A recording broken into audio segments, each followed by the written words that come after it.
I especially thank founder director, our honorable principal, Maulana Arifur Rahman Hafizahullah wa Ra'ah. I proud of him every time, everywhere, because he is a great man, he is a humble, he is a honest, he is a careful all of student every time.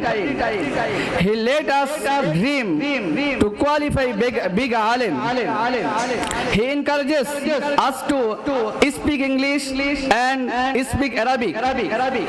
He also encourages us to learning Arabic, learning English.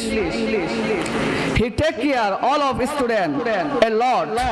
He love us a lot. All of students also love him a lot.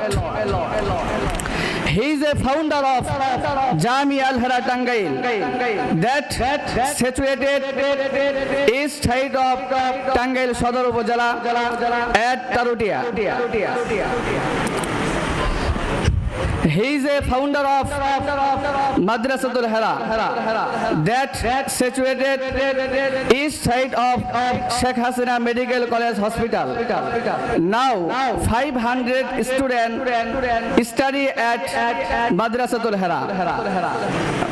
I especially enjoy when I meet Maulana Arifur Rahman Hafizahullah wa Ra'ah. I feel very good. I feel happy.